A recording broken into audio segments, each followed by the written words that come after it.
আসসালামু আলাইকুম ওয়া রাহমাতুল্লাহ। প্রিয় দর্শক, আজকে 1 এপ্রিল 2026 রোজ বুধবার। আমি চলে আসছি নয়াবাজার গুরুদাসপুর নাটোর। আমি শ্রমিক বাজারে চলে আসছি। তো এখন পর্যন্ত আমরা দেখতে পাচ্ছি পর্যাপ্ত পরিমাণ শ্রমিক এই বাজারে উঠেছে। আজকের কত দাম আজকের বাজারে যাচ্ছে কৃষকের, সেই দামটা আমরা শুনবো। তো কয়েকজন কৃষকের সাথে আমরা কথা বলবো, চলুন যাই। একটা ভাই আসছে, কথা বলবো। আসসালামু আলাইকুম, ভালো আছেন ভাই? কত করে করছেন আজকে? ভাই এখনো কই নাই। রসুনের বাজার প্রচুর বাজার, কিন্তু কামলার দাম কমই আছে। রসুনের বাজার তো 2000 সর্বোচ্চ, কিন্তু কামলার দামও মোটামুটি 500, 550, 600 নাই, 400, 400 মানে 400 থেকে 600 পর্যন্ত। আমরা বর্তমান বাজার নাই, নাই বললেই চলে। নাই কই।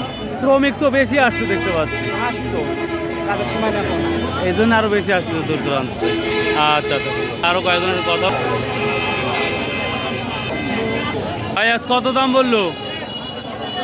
400 টাকা মূল্য, 400, 400, 400, 400, 450, একেবারেই তো কম। একেবারেই কম ভাই।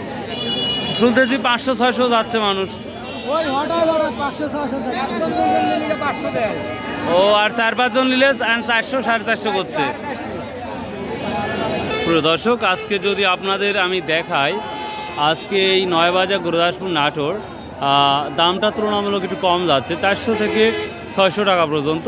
যদি আপনি একটা শ্রমিক নেন তাহলে আপনাকে দাম দিতে হবে 600 বা 500 টাকা। আর যদি 5-7 জন নিয়ে যান তাহলে 400 বা 450 টাকা পর্যন্ত দাম নিচ্ছে কৃষক। এই ছিল আজকের শ্রমিক বাজারের তথ্য। সো বাই, আল্লাহ হাফেজ, আসসালামু আলাইকুম ওয়া রাহমাতুল্লাহ।